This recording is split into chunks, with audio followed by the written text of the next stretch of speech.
ये जो लड़ाई है ये विचारधारा की लड़ाई है। चुनाव हो रहा है मगर दो विचारधाराओं की, दो सोच की टक्कर है। ये कांग्रेस पार्टी कहती है, इंडिया गठबंधन कहता है कि देश को संविधान के माध्यम से चलाना चाहिए।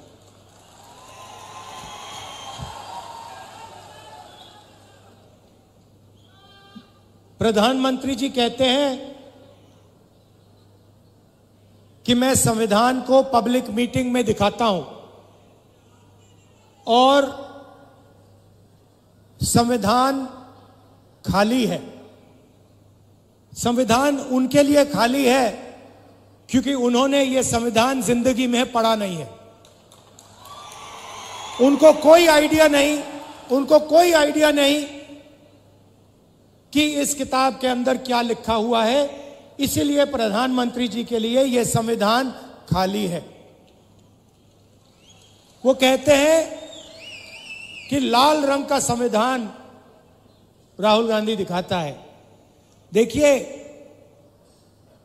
इस पर क्या रंग है, नीला है, लाल है, हमें कोई फर्क नहीं पड़ता। इसके अंदर जो लिखा है उसकी हम रक्षा करते हैं, उसके लिए हम जान देने को तैयार हैं। तो एक तरफ कांग्रेस पार्टी, इंडिया गठबंधन जो संविधान की रक्षा कर रही है, मैं आपसे पूछना चाहता हूं, और आदिवासी भाई और बहन इस बात को सबसे अच्छा समझेंगे। आज हमने यहां बिरसा मुंडा जी, भैया थोड़ा सामने से हटिए, थोड़ा सामने से हटिए। ये आज हमने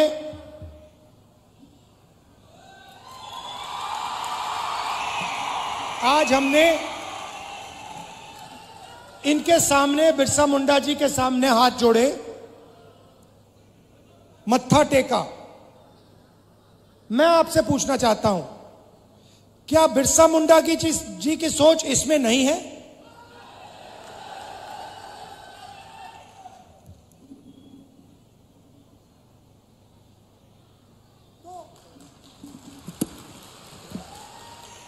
तो नरेंद्र मोदी जी कहते हैं कि यह संविधान खाली है, खोखला है, इसमें कुछ नहीं है। मैं नरेंद्र मोदी जी को समझाना चाहता हूं, और प्रधानमंत्री जी आप अच्छी तरह सुनिए क्योंकि आप देश के प्रधानमंत्री हैं। नरेंद्र मोदी जी, यह संविधान खोखला नहीं है।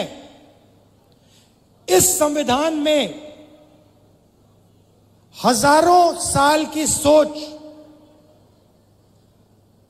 बिरसा मुंडा जी की सोच, बुद्ध भगवान की सोच, फूले जी की सोच, अंबेडकर जी की सोच, गांधी जी की सोच सब भरी हुई है।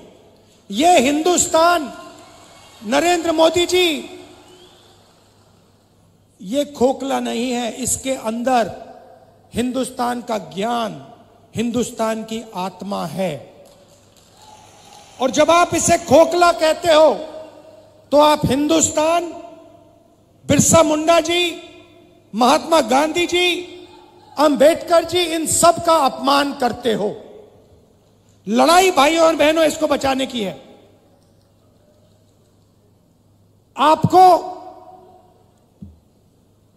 कॉन्स्टिट्यूशन में, संविधान में नाम दिया गया है। आपको संविधान में आदिवासी नाम दिया गया है। इस संविधान में आप कहीं भी पढ़ लो, इस संविधान में आपको वनवासी नहीं कहा जाता है, आपको आदिवासी कहा जाता है। मगर आरएसएस के लोग, बीजेपी के लोग, हिंदुस्तान के प्रधानमंत्री आपको वनवासी कहते हैं। इन दो शब्दों में बहुत बड़ा फर्क है। आदिवासी का मतलब जो हिंदुस्तान के पहले मालिक थे। इस संविधान में बिरसा मुंडा जी ने जो त्याग किया, जो शहीद हुए, उनके शब्द हैं। इसीलिए इस संविधान में आपको आदिवासी नाम दिया गया है। आदिवासी नाम का मतलब समझिए। आदिवासी नाम का मतलब हिंदुस्तान के पहले निवासी, हिंदुस्तान के पहले मालिक।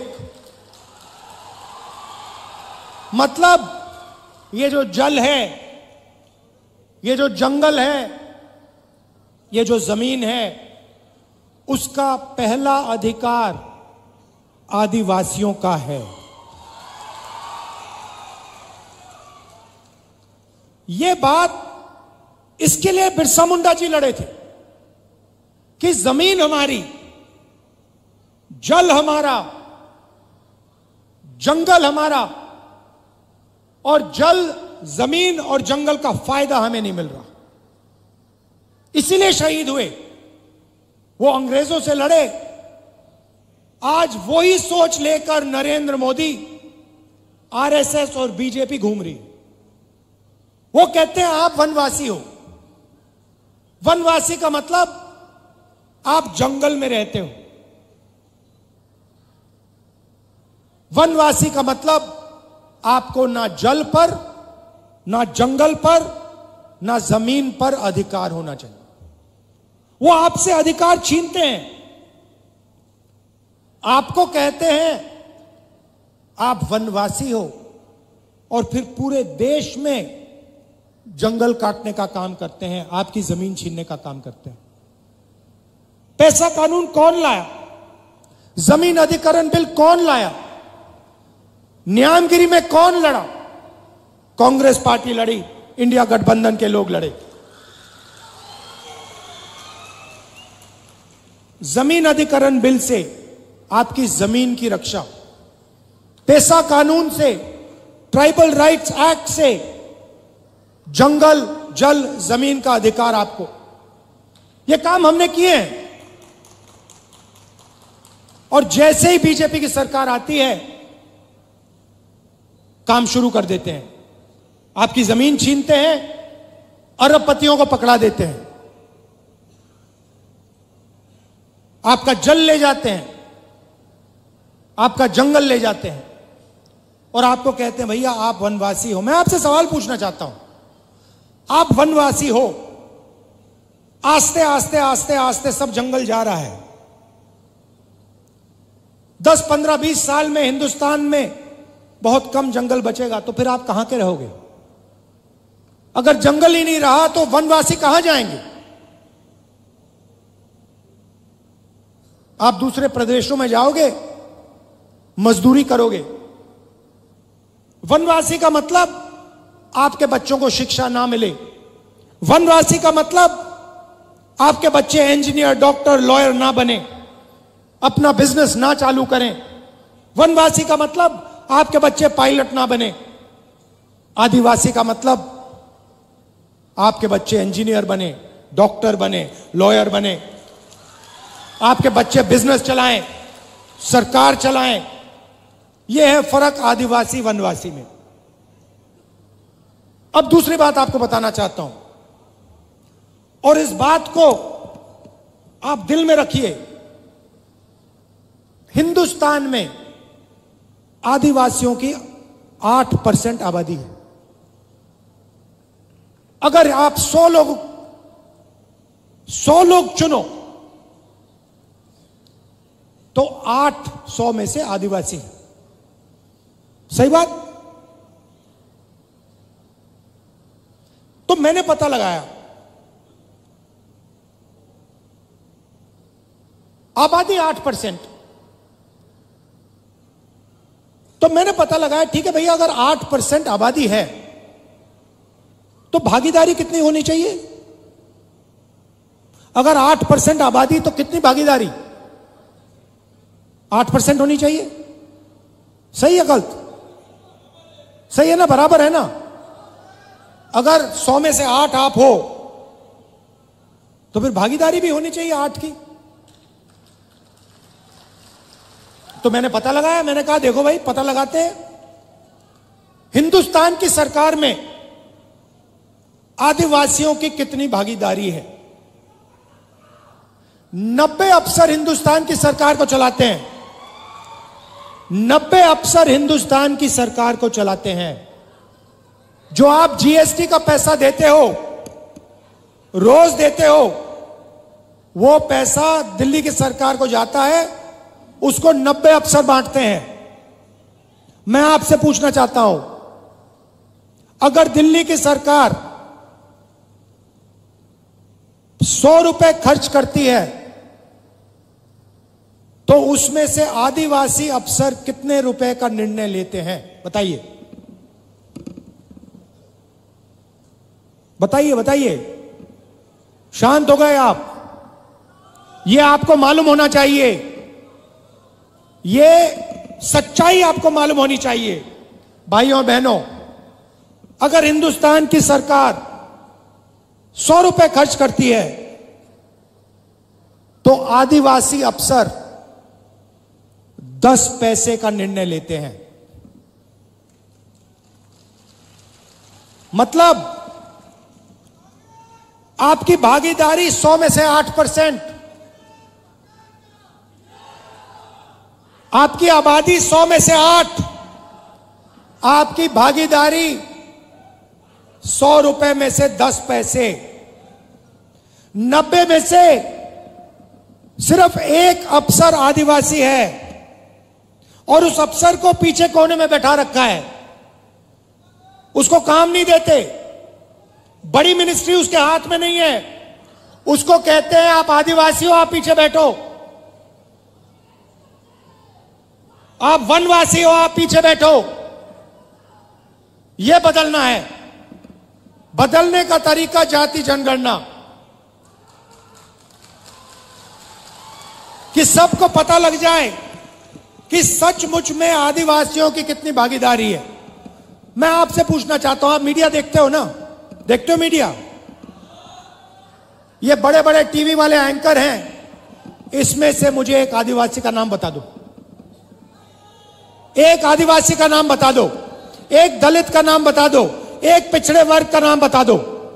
नहीं मिलेगा। हिंदुस्तान की सबसे बड़ी कंपनियों में, अदानी की कंपनी में, अंबानी की कंपनी में, मुझे एक आदिवासी नाम बता दो। नहीं मिलेगा। मजदूरों की लिस्ट निकालो, मनरेगा की लिस्ट निकालो, आदिवासी उसमें भरे हुए हैं।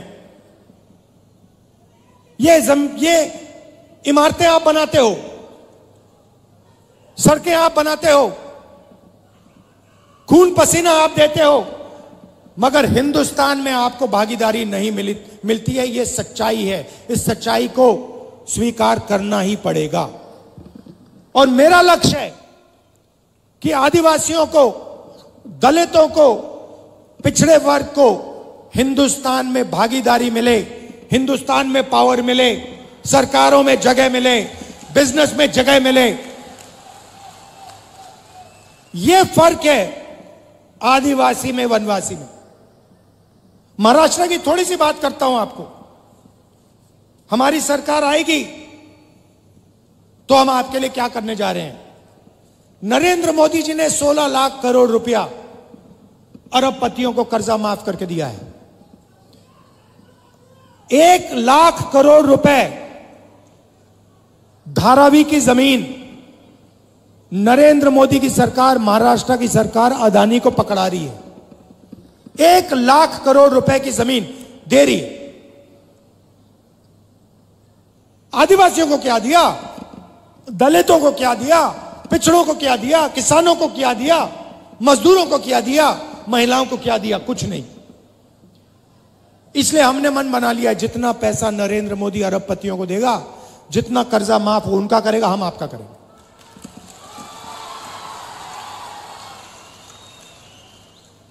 तो सबसे पहला काम, महालक्ष्मी योजना, अच्छी तरह सुनिए। ये आदिवासी बहनें जो आई हैं, आपके बैंक अकाउंट में हर महीने 1 तारीख को खटाखट खटाखट खटाखट 3,000 रुपए अंदर। आप जगेंगी, बैंक अकाउंट में देखेंगी और महाराष्ट्र की सरकार, कांग्रेस पार्टी की सरकार, इंडिया गठबंधन की सरकार ने सुबह ही आपके बैंक अकाउंट में 3,000 रुपए डाल दिए होंगे। उसके बाद आप कहेंगी चलो मार्केट जाती हैं, चलो मार्केट चलें। आप जब बस में मार्केट जाएंगी आपको पता लगेगा कि कांग्रेस पार्टी की सरकार ने महिलाओं के लिए बस का टिकट फ्री में कर दिया है। आप बैठेंगी, कोई आपसे पैसा नहीं मांगेगा, आप बिना पैसे दिए बैंक जाएंगी, 3,000 रुपए बैंक अकाउंट से निकालेंगी और वापस आ जाएंगी। और जब भी आपको बस की जरूरत पड़ेगी, महाराष्ट्र में आपको कहीं भी जाना हो, महाराष्ट्र की महिलाओं से 1 रुपया नहीं लिया जाएगा। अब किसान कहेंगे राहुल जी आपने महिलाओं को 3,000 रुपए दे दिए, इंडिया गठबंधन की सरकार ने महिलाओं को 3,000 रुपए दे दिए, हर महीने जनवरी फरवरी मार्च महिलाओं के बैंक अकाउंट में आ जाता है, फ्री में बस में घूमती हैं, हमारा क्या होगा? सब किसान कहेंगे। मैं उनको कहना चाहता हूं 3 लाख रुपए तक का कर्जा आपका माफ होगा। और जब आप धान, सोयाबीन, कपास बेचोगे तो आपको सही दाम, minimum support price Congress party की, इंडिया गठबंधन की सरकार देगी। जाति जनगणना की मैंने बात कर दी।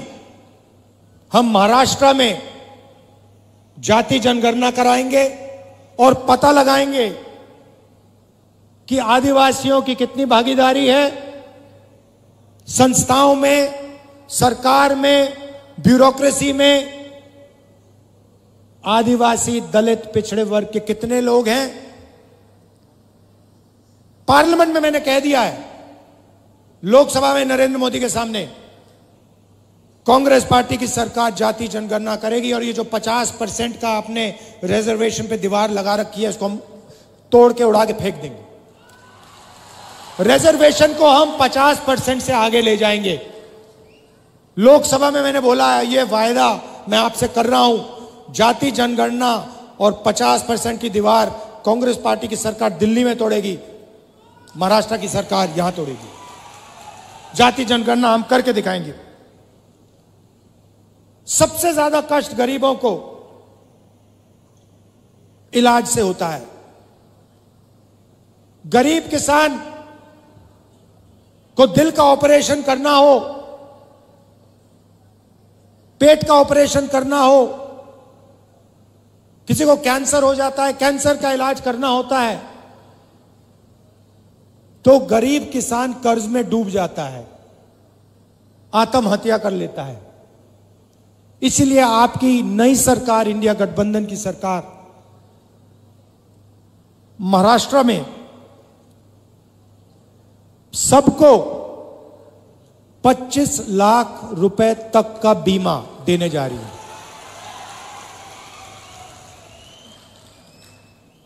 दिल का दौरा पड़े, कैंसर हो, किडनी की बीमारी हो, लिवर की बीमारी हो, पेट की बीमारी हो, आप अस्पताल जाओगे, 25 लाख रुपए तक का इलाज आप मुफ्त में करवाओगे। और युवाओं को, बेरोजगार युवाओं को 4,000 रुपए प्रति महीना जब तक वो रोजगार पा लेंगे। और 2.5 लाख सरकारी रोजगार जो नरेंद्र मोदी और बीजेपी की सरकार, महाराष्ट्र की सरकार नहीं दे रही, वो हम आदिवासियों के, दलितों के, पिछड़ों के, गरीब जनरल कास्ट के लोगों के हवाले कर देंगे।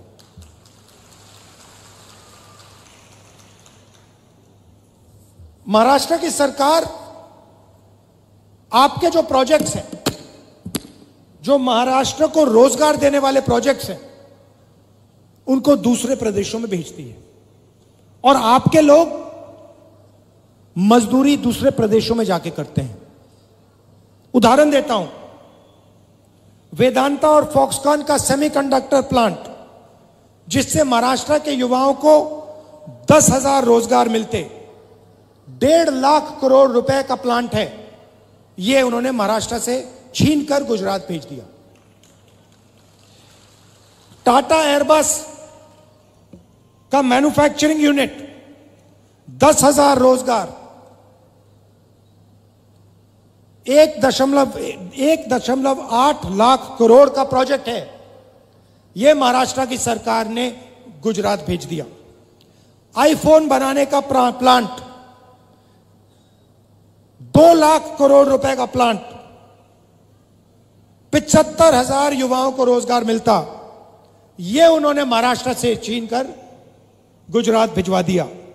ड्रग पार्क, 80,000 लोगों को रोजगार मिलता, छीन के गुजरात पहुंचा दिया। गेल पेट्रोकेमिकल प्लांट प्रोजेक्ट, 60,000 करोड़ का प्रोजेक्ट था, 21,000 युवाओं को रोजगार मिलता, यह उन्होंने आपसे छीन के दूसरे प्रदेश में भिजवा दिया। अगर हम सब रोजगार मिला दें तो महाराष्ट्र से बीजेपी की सरकार ने 5 लाख रोजगार छीनकर दूसरे प्रदेशों में भिजवा दिए हैं। इसीलिए आपको यहां रोजगार नहीं मिलता है, इसीलिए यहां आपको बेरोजगार बना दिया गया है। यह काम इंडिया गठबंधन और कांग्रेस पार्टी की सरकार नहीं करेगी। महाराष्ट्र के प्रोजेक्ट्स महाराष्ट्र में रहेंगे, गुजरात के प्रोजेक्ट्स गुजरात में रहेंगे। हम ये नहीं चाहते कि आपके सारे के सारे प्रोजेक्ट्स यहां से छीनकर दूसरे प्रदेशों में भेजे जाएं और आदिवासी युवा जाकर बंधुआ मजदूर बने गुजरात में, दूसरे प्रदेशों में। हम चाहते हैं कि आपको महाराष्ट्र में रोजगार मिले, सही रोजगार मिले, इज्जत का रोजगार मिले। इसीलिए हम चुनाव लड़ रहे हैं, इसीलिए हम यहां अपनी सरकार बनाना चाह रहे हैं। याद रखिए, मेन लड़ाई, सच्ची लड़ाई संविधान की है।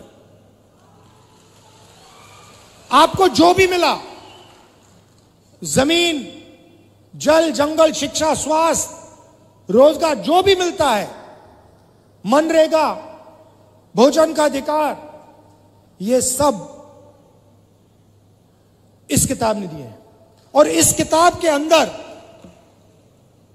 पवित्र सोच है, बिरसा मुंडा जी की सोच है, महात्मा गांधी की सोच है, अंबेडकर जी की सोच है, बुद्ध भगवान की सोच है। और जब नरेंद्र मोदी कहते हैं कि यह संविधान खोखला है, इसके अंदर कुछ नहीं है, तो वो बिरसा मुंडा जी का अपमान करते हैं, बुद्ध भगवान का अपमान करते हैं, महात्मा गांधी, अंबेडकर जी का अपमान करते हैं, फूले जी का अपमान करते हैं। भाई और बहनों, आरएसएस इसके खिलाफ है, बीजेपी इसके खिलाफ है।